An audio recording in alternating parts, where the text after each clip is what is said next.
Hello and good morning, everyone. This day, Tuesday, May 26th. Hello, Caro, Lizzie, Omar, Vanessa, Eileen, Ale. Hopefully the audio is coming through. Let me know if it's not. If you are having problems hearing me, please let me know. Hello, teacher. Good morning. I can hear you. Great. Thank you, Omar. Good morning. Today, I want to get right into it. I want to first say that I enjoyed your limericks from last week. I went and I've created audio recordings in the form of an MP3 file that I'm going to send everyone this morning after my next class. So you can expect between 10 o'clock to 10:30 this morning, receiving a very short audio feedback of your performance last week, reciting your limericks. So please take a listen to the audio. I'm going to send it to you via the chat in Microsoft Teams. All right. So I'll send that file to you. If anyone has problems opening the file for any reason, let me know. But I wanted to provide you some audio feedback, and also I uploaded your grades for your limerick. Now, the grades that I uploaded to the virtual classroom are provisionary. That is, they're temporary because I'm totally expecting everyone to reread again their limerick the last day of class. Okay, because the last day of class, we're going to recite all of our poems. We're going to have 4 poems in total. Today, we're going to introduce 2 new poems, the Tanka and the Sinkain. We're also going to do the sonnet. So, along with the limerick, we'll have 4 separate poems that we're going to read the last day of class. So, pulling up my schedule, the calendar, I should say. Today is the 26th. We're starting week 14. Our last day of class. All right. Our last day of class is, let's see. So we've got the 26th. All right. The last day of class is actually the 19th. We're going to probably finish the 12th. So we'll probably do our last poetry reading. I don't think we need to wait until the last Friday. Let's see how it goes, but it's going to be the week of the 15th through the 19th. All right, so we might schedule it the 19th, right, just to give you as much time as you need to not only go over the sonnets, but also all the other poems if you need to. We'll read the sonnet the 12th, and then we'll have another full week to review all of the poems, and as well as talk about some other things that we need to accomplish that last week. All right, so you can schedule that. The 19th of June will be our final poetry reading. That'll be our last day of classes. Okay, so we still have, I think, enough time to dedicate to the poems here that are still left to do. But again, my point here is you can recite your poem again for the final and improve your grade. Okay, if you are interested in improving your grade. All right, so take a listen to the audio that I'm going to send everyone a little bit later this morning. Again, between 10 to 10:30, expect an audio and MP3 to arrive in your chat in Microsoft Teams. Take a listen. And of course, if you have questions or if you want me to look at something in your limerick, even though we're going to now transition to other poems, if you want me to look at your limerick, that's fine. Let me know either in class or outside of class. All right. So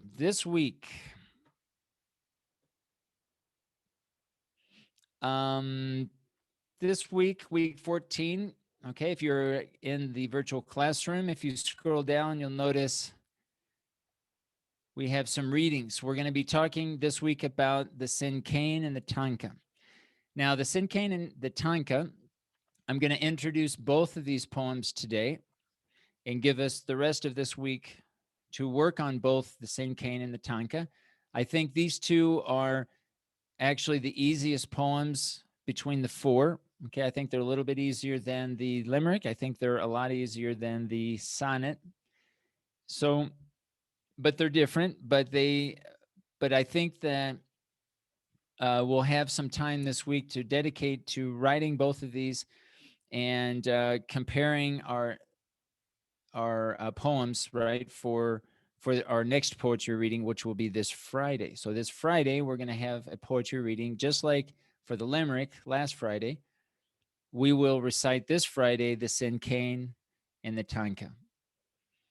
Now, I want to encourage everyone before we get into these two poems. Some of you sent me some of your poems, and I gave you feedback outside of class, right? But I hope that everyone is able to receive some feedback from me before your final poetry reading. Here's what I would suggest not doing: is not receiving any feedback from me at all before your poetry reading for this Friday. Okay, so maybe it's a perfect poem, and maybe I'll I won't have much to say, but then at least that you're in the right track, and that should hopefully make you feel a little bit more comfortable with the final poetry reading. But I want everyone to receive feedback from me before their final poetry reading.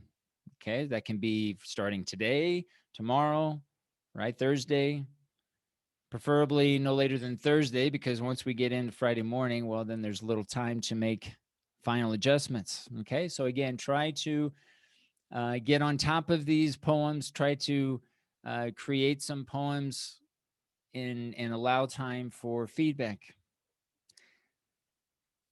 So one last thing before I forget. I uploaded a link in the Microsoft Teams.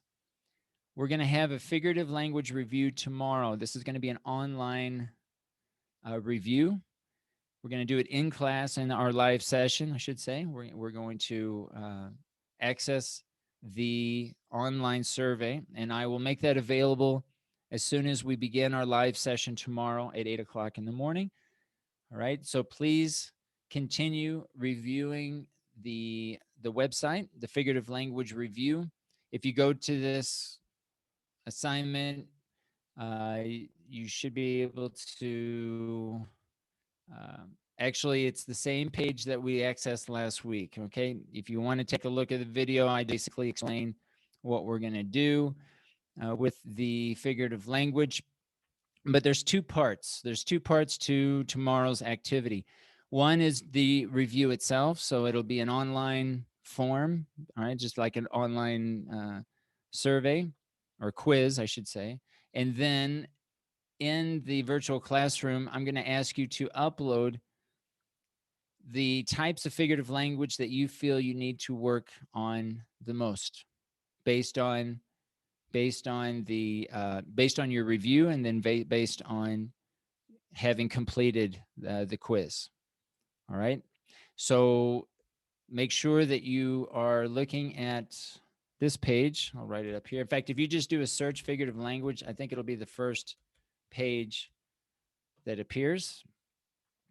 This is the list that I'll be working from. So this will be basically, you're going to see an example of a figurative language. And then from a drop-down menu, you're going to have options to choose one of these types. Okay, so again, just go into each one of these, become familiar with them. Obviously, we want to use as much figurative language as possible throughout our poetry writing. All right, so it's not just a matter of knowing what they are, but trying to bring them into some poetic structures. Okay, so double check this list, continue your review. Tomorrow we'll have our review in class. And yeah, so double check this website. Okay, let me close out of this.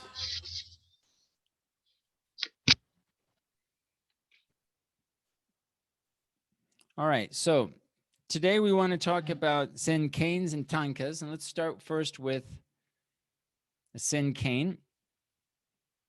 And I'm gonna stop my video here because, not the video, but I'm gonna stop the screen share and come back because I think I need to activate the audio. So bear with me here. Try this again. All right, we're gonna watch this short video and look at the structure. With the cinquain, I'm gonna give you two options. I think the video explains one option, but there are actually two options that you can choose from when you're thinking about your cinquain. Okay, so let's take a look, listen to this short video.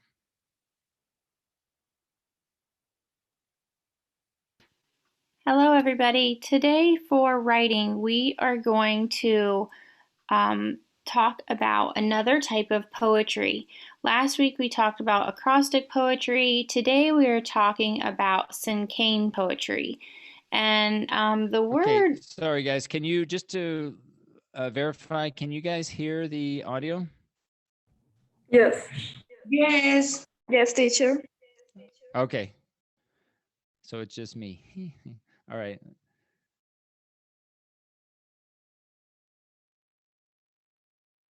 Cinquain looks and spelled kind of funny. This is kind of a funny looking word, but the way you say it is cinquain. Now, when you're thinking about your own cinquain, now this, I want you to think about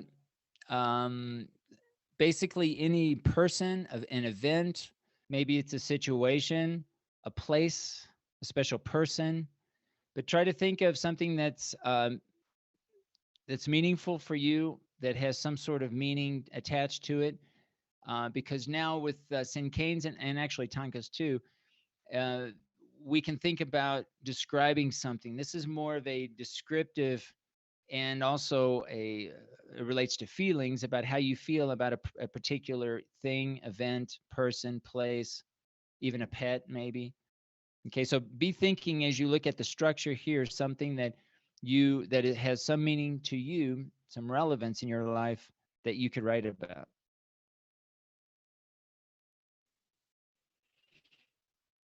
Cinquain.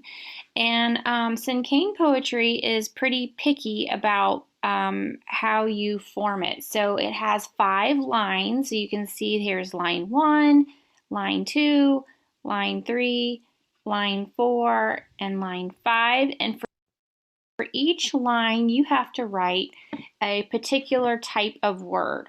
So line 1, you only write one word, and it's just a noun. So remember what a noun is. It's a person, a place, a thing, or an animal, right? So on the first line of your poem, you're only going to have one word, and it's just going to be one noun. Then on line 2, you write 2 adjectives describing that noun. Well, we have to think about, what is an adjective? An adjective is a describing word. So tall, short, pretty, smooth, furry, all those are adjective words. They describe a word, describe a noun. And then line 3, you're going to write 3 verbs that the noun does. So remember, a verb is an action word or something that you do. And we always have to put in a cinquain poem, we end it with ing. Okay, so like running, sitting, swimming, those are all words that you do and they end in ing. And then line 4 is 4 words or a phrase that shares feelings, or how you feel about whatever this noun is, or maybe how that noun feels. But it's only 4 words long. So you can see that line 1 is 1 word, line 2 is 2 words, line 3 is 3 words, line 4 is 4 words, and then down here in line 5, it's 1 word that's a synonym for the noun. Now, we haven't really talked a whole lot about a synonym, but a synonym is another word that means the same thing. So let's look at an example of a cinquain poem. So if we look at this poem here, It says dogs. So dogs is the noun. Furry, snuggly. Those are two words that describe the dog. They're furry and they're snuggly. Then line 3, remember, is 3 verbs that end in ing. So playing, snorting, sleeping. Line 4 is a phrase, 4 words that maybe describe feeling. So always getting into something. It's only 4 words and it talks about the dog. And then at the bottom is a synonym for this word. So Frenchie is a type of dog. And so it's a synonym for the word dog. It means the same thing. Now I'm going to try one with you and we'll see what we come up with. And of course, since I like to write about tubs, I am going to write about tubs.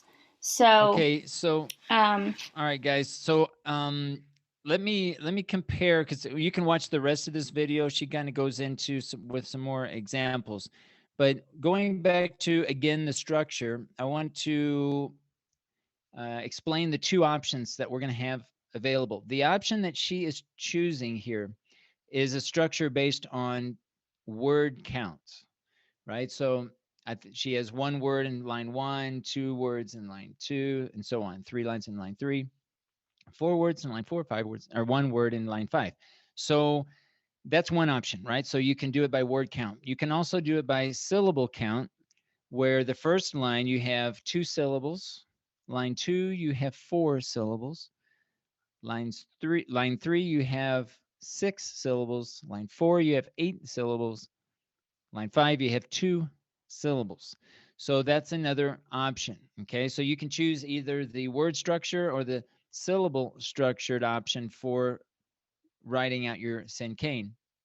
Obviously, we don't want to combine the 2, so choose one or the other. Regardless if you're following a word count or a syllable count, follow the structure. Okay, so you're going to have the noun of what it is that you're describing. All right, you're going to have the adjectives. You're going to have the verbs or the verb and the INGs. Then some phrase to express some sort of feeling. All right, so notice the difference here between the first 3 lines, which is more descriptive, whereas the 4th line should share some sort of feeling. Now, when you're thinking about figurative language and you're trying to find examples of types of figurative language to include in your cinquain, of course, line 4 is going to lend itself well to figurative language. So lines 4 really focus on examples of figurative language. But even in line 3, and perhaps maybe even in line 2, there might be some ways that you can also include figurative language. All right, so don't think that line 4 is really your only opportunity. Take a look at the different types and see what kind of examples are out there that you could bring into your cinquain.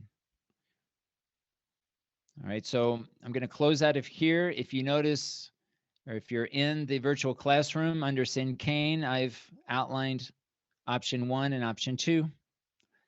All right, so again, we want to choose a meaningful topic, a situation, event, person, place, pet, something that holds some significance in your life. And then begin writing, choosing either the word structure or the syllable structure. All right, and what I'm going to do here right now is create 2 wikis. I want to continue like we did with our limerick to work in our limerick. I'm sorry, work in our wiki. Now, just like last week, all right, part of the assignment of reading your poems for this Friday is also uploading the exact poem that you're going to read. And I know that there's changes going on all the time, right? Up until, right, you read, right? Which is part of the process. Just make sure that you go back to the wiki and work as much as you can in the wiki, right? Throughout the writing process, but make sure that your final poem that you end up reading is this final version of the text that you have in your wiki. All right. So because what I'm doing is I'm checking I'm listening to you, right? So what I did last week is I listened to your poem, and as I was listening to you, I was reading the poem that you uploaded to the wiki. Okay, so this is what I'll do again this week, this Friday, for reading our Cinquains and our Tankas. Teacher, I have a question. So, yeah, go ahead. For reading the Sankane, is it like something like a rhythm or something like that? Okay, good question. So you'll notice right away the difference between the limerick and the cinquain. Number one, well, there's nothing to rhyme. Okay, so right off the bat, that makes the writing of this type of poem a little bit easier, I think, right? So there's nothing to rhyme, although it can. There's nothing wrong with rhyming, but it doesn't have to, right? So that's number one. Number two, there's really no intonation. There's no one set word stress or intonation. All right. So in a sense, that makes it easier in a sense, right? So it's not like da da da da da da where we have to memorize a stress pattern and an intonation pattern. We don't have that. But here's what you have.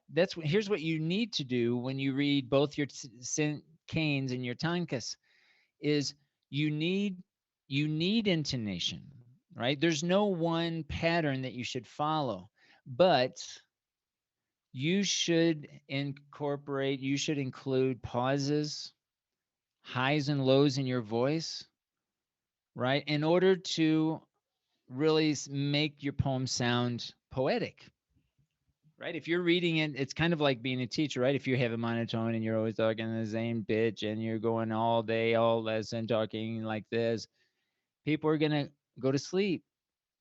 So you need to try to have your highs and lows and pauses, right? And not read it too fast. So in a sense, sometimes the cinquains and the tankas, they look easier.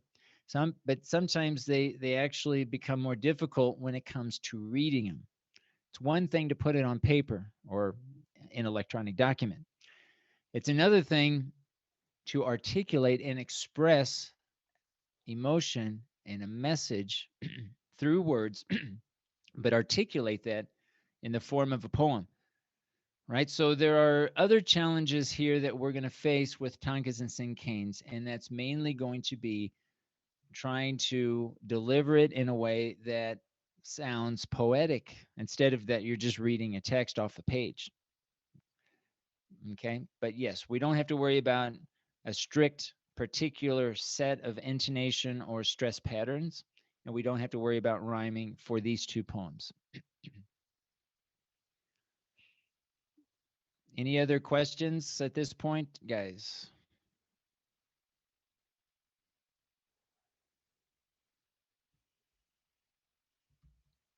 And the pronunciation for this poem, cinquain. Cinquain. Go ahead and say that out loud a couple of times to yours, or yeah, out loud so you hear yourself. Cinquain. Cinquain. This is what we're going to be working on this week, cinquains. Okay, I'm going to create an individual wiki again. I'm going to title it home. Again, when you guys go into your own wiki the very first time, just leave everything as default and just click create page, just like we did before. And each one of you will have your individual space. We're going to set up 2 wikis this week since we have 2 poems. One called Cinquain, and let's move this under activities. Any other questions while I set up the second wiki?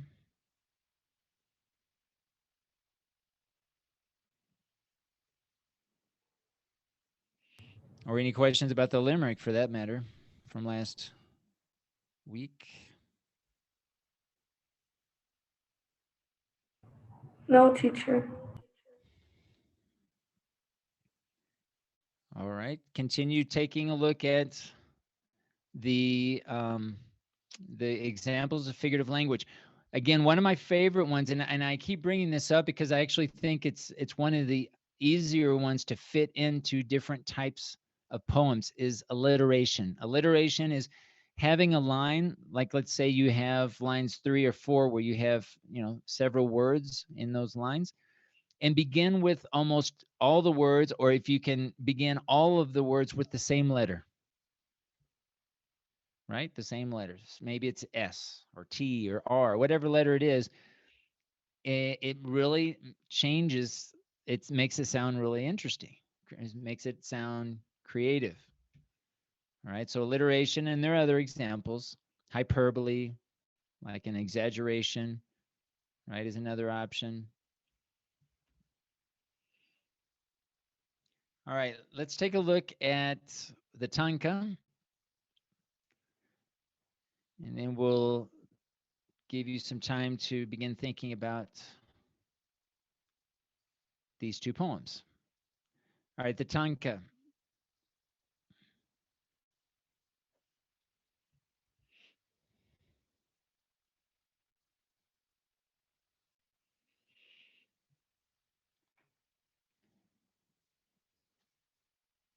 All right, we're not going to watch the whole video, but the tanka, think of the tanka, it actually means short poem or short song, even a short, story. Again, it's very similar to a limerick in that sense, right? We want to think of some sort of short song or story or poem that we want to write for this.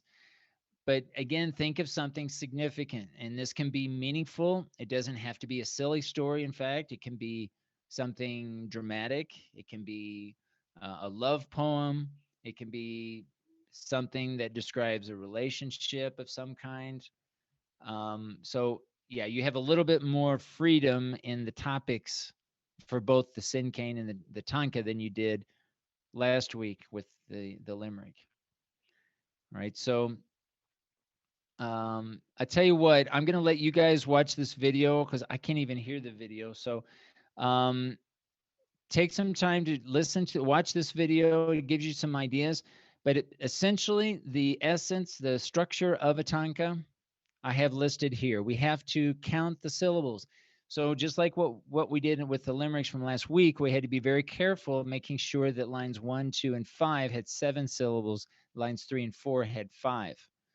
Well, in this structure, the tanka structure, we're going to have, again, a 5-line stanza for both of these poems, actually. But for the tanka, the first line should have 5 syllables. Lines in line 2, 7 syllables. Line 3, 5 syllables. And lines 4 and 5, 7 syllables. All right, so use a dictionary if it becomes a challenge to count the syllables. Just look in any dictionary, and I like dictionary.com. That's one of my favorites.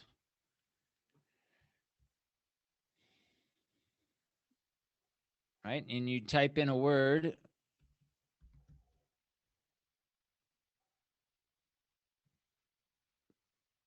Actually, right here, celestial. That's a good word. Celestial. Celestial. How many syllables? Well, 3. Celestial. Let me go back. It's better than table, right? Table's too easy.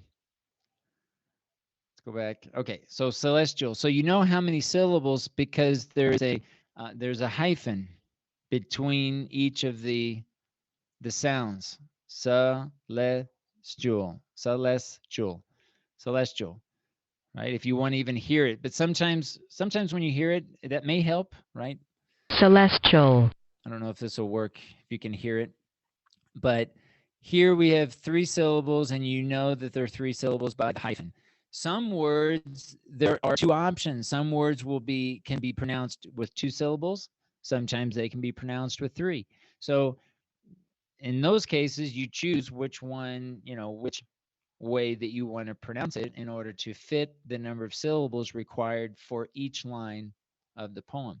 But use the dictionary, right? Because even sometimes when I hear certain words, I'm so used to saying it, it's like I can't even tell the way that I say it, how many syllables that it has, right? So I use the dictionary to verify as well how many syllables certain words have. Some words are easier to determine than others when it comes to how many syllables it has. So use a dictionary to help you.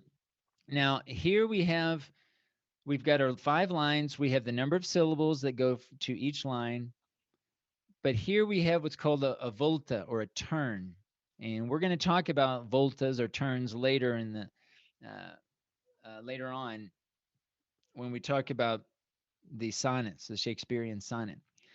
But here, the turn should occur in line 3. So again, this is a short story. This is a short poem, and line 3 should actually have some sort of twist, if you want to think of it as a twist or a turn.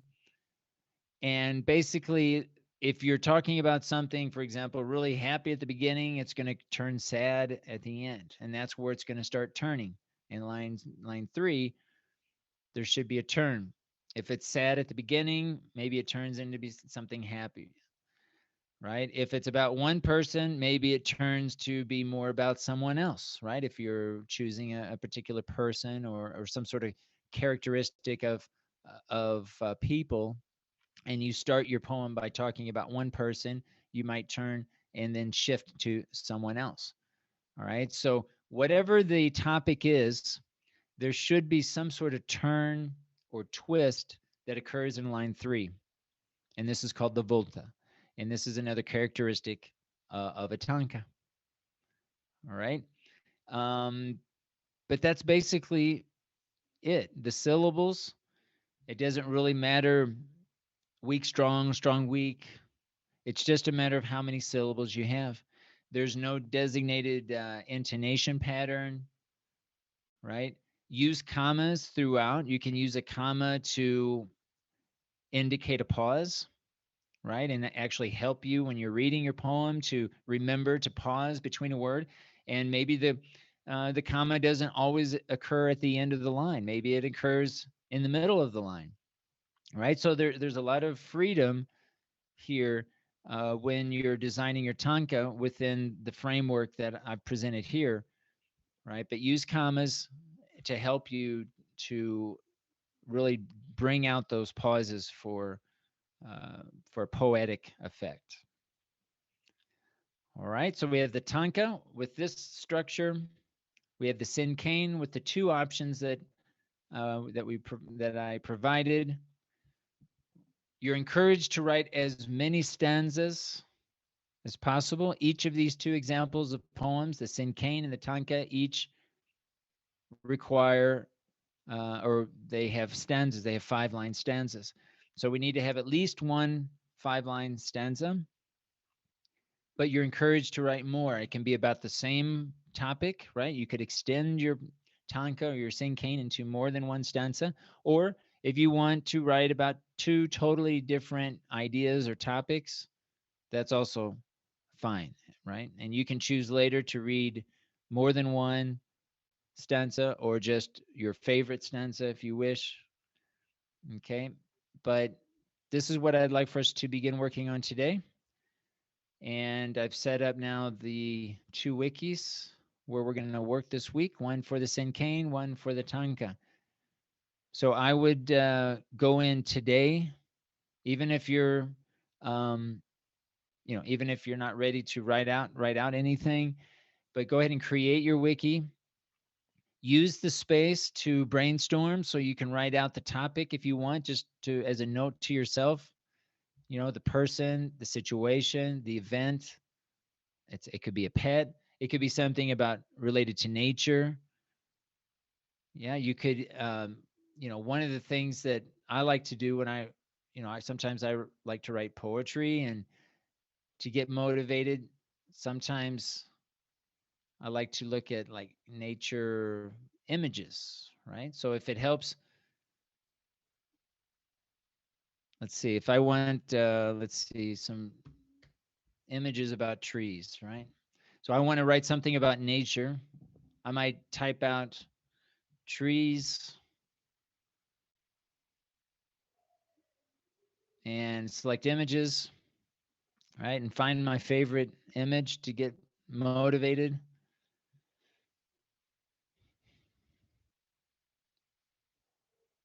Right? And just start looking at this image and reflecting on, well, what kind of meaning does this portray for me, right?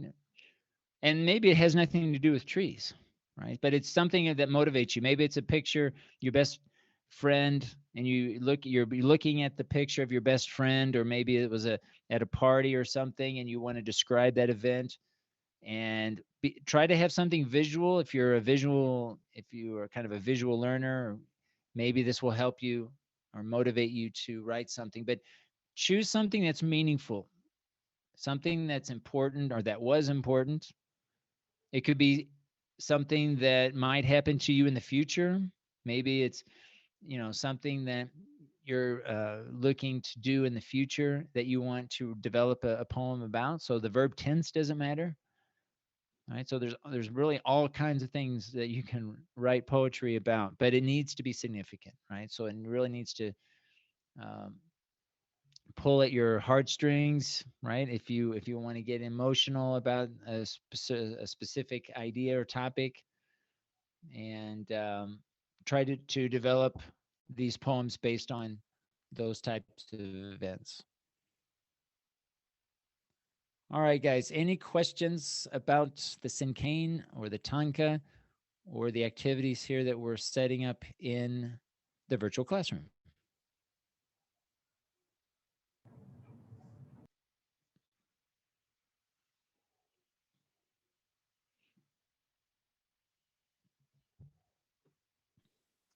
No, teacher, thank you.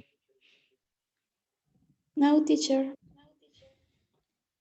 Okay, I'm going to go ahead and mute my mic. I'm going to stay here in the virtual classroom.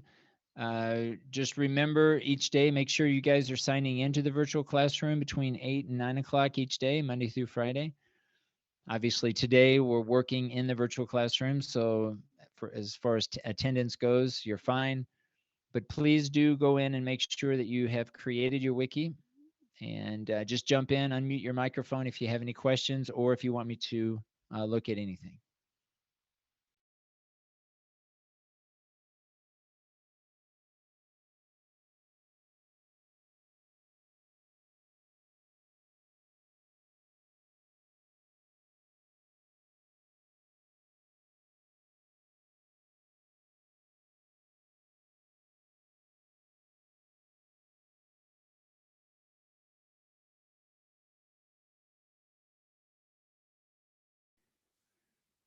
All right, everyone. I think we'll go ahead and conclude today's class.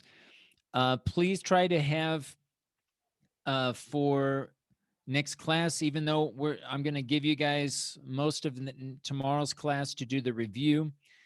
Try to have completed at least a couple of lines of one of your poems for this week. I would begin with the one that you feel is easiest and try to write out as much as you can for next class. While you're taking your review, I'll go in and look at anything that you have uploaded up to that point in your individual wiki. But please be contributing to the wiki, right? Because again, this is just where it's easier for me to find your work, your text, your poems. And so make sure that if you're working in another app, that you're on a periodic basis copying and pasting it into the wiki again, so that I can see your progress. If anybody wants me to look at anything outside of class, of course, send me a chat or send me a message in our Teams and to review your work. I totally expect everyone to be sending me emails throughout this week as we prepare for the poetry reading for this Friday. All right. So again, I want to make sure that all of you are receiving feedback before the poetry reading instead of relying so much on feedback after the event, after the poetry reading. All right, guys, I think we'll stop there. Any final questions regarding the activities that we're going to be doing for this week? No, teacher. No, Thank you. teacher. Everything's Bye, clear. teacher. Thank you. Bye, guys.